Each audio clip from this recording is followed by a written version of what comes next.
자, 이어서 현물시장 전략을 알아보겠습니다. 증권가 연구원들 오늘 장에서 어떤 전략을 주고 있는지 화면을 통해서 확인을 해보겠습니다.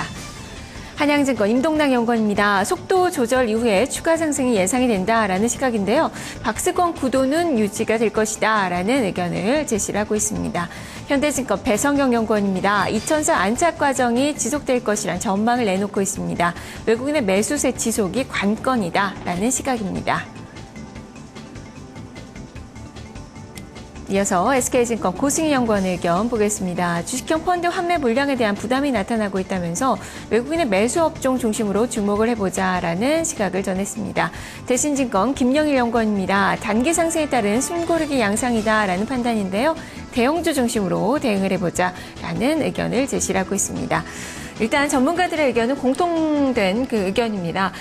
단기적으로 지금 펀드 환매 압력에 따른 그런 단기적인 자연스러운 조정 구간의 움직임이 나타나고 있는데 추가적으로 오를 수 있다라는 그 시각이고 그렇기 때문에 대형주 중심으로 관심을 갖자. 외국인 투자가들이 매수하고 있는 대형주 중심의 전략들이 제시가 되고 있는데요. 자, 이 중에서 한양증권 임동락 연구원 만나보겠습니다.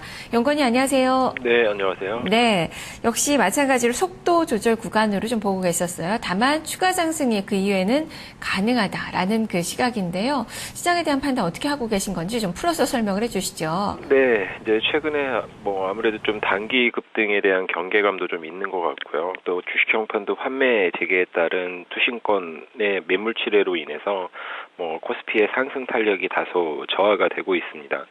지난주 탄력적인 상승을 견인했던 외국인의 현선물 매수 강도 역시 표면적인 수치로는 이전보다 좀 약화가 되어 있는데요.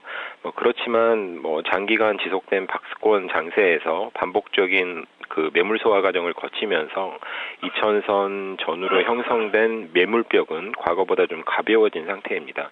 현 구간대에서 투신권의 매도만으로 방향성이 선회될 가능성은 좀 낮다라는 그런 판단을 가지고 있고요. 어제 같은 경우도 SK 하이닉스로에 집중된 어떤 차익 매물을 제외하면 외국인의 매수 강도 그리고 매수 기조는 유지가 되고 있는 상태입니다. 더불어서 그 연준의 테이퍼링 지속에도 불구하고 최근 이제 미국의 국채금리 하락이 목격이 되면서 글로벌 유동성의 신흥국 자산 선호를 좀 자극을 하고 있는데요. 이런 영향으로 인해서 인덱스를 추종하는 신흥국 ETF로 재차 자금이 유입이 되고 있기 때문에 외국인의 매수 스탠스도 유지될 가능성이 높아 보입니다. 물론 이제 그 펀더멘털 개선에 대한 신뢰도가 아직은 좀 낮기 때문에 박스권의 상단 탈피는 좀 시기상조이겠지만 양호한 수급 구도를 감안을 한다면 속도 조절 이후에 추가 상승에 초점을 맞춘 대응이 효과적일 것으로 전망을 하고 있고요. 수급을 제외한 관심 변수로는 이번 주 후반에 예정된 선거 이벤트하고 중국 경제 지표 결과가 중요해 보입니다. 유럽의 선거와 우크라이나 대선 관련해서 뉴스플로우에 따라서 이런 부분들이 또 외국인 스탠스에 영향을 미치면서 그 변동성을 유발시킬 수 있다라는 점은 유의할 필요가 있을 것 같고요.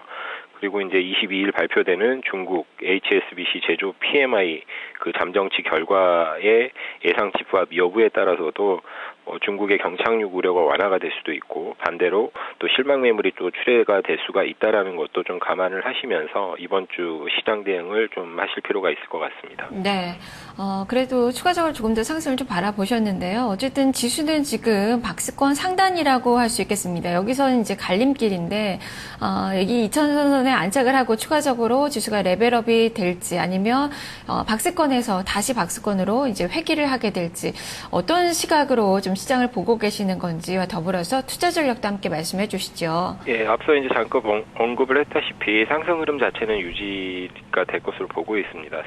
그 박스권 상단까지의 상승 흐름 자체가 크지는 않지만 상승 흐름 자체는 좀 유지가 될 것으로 보고 있고요. 반면에 이제 그 박스권 구도 탈피는 좀 시간이 필요할 것으로 보고 있는데요.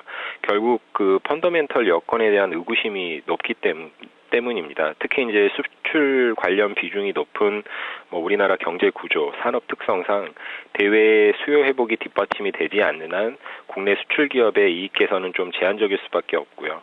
또 선진국 경기 회복에 따른 스필오버 효과가 아직까지는 좀 미진합니다. 더군다나 그 환율 측면에서도 워낙 강세 압력이 여전히 높기 때문에 이런 부분들은 분명 그 기업의 채산성 악화 우려를 부추기면서 박스권 상단에 이렇게 지수가 근접하게 될 경우에 일정 부분 저항으로 표출이 될 가능성이 높습니다. 만약에 그 펀더멘털 여건하고 무관하게 수급만으로도 박스권 상단을 돌파하는 그런 경우가 발생할 수도 있는데요. 뭐 이런 경우는 이제 외국인의 매수 강도가 좀 높아지면서 공매도 활용에 적극적이었던 롱숏 펀드의 쇼 커버링이 진행이 될 때 가능하다고 보고 있습니다. 이제 결국 현 시점에서 지수의 어떤 추가 상승에 무게를 두고 접근을 할 경우에는 뭐 종목 대응에 있어서도 이러한 수급 구도를 좀 활용을 할 필요가 있을 것 같습니다. 다시 말해서 뭐 공매도 잔량이 많은 기업 중에서 외국인의 매수세가 강하게 유입되고 있는 기업에 대해서 관심이 필요할 것 같고요.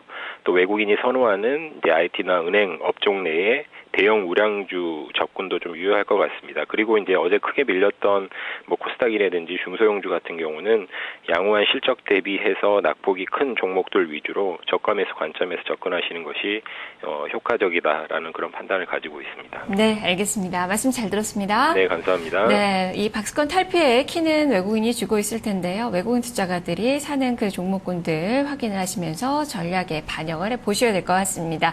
한양증권 임동락 연구원과 함께 살펴봤습니다.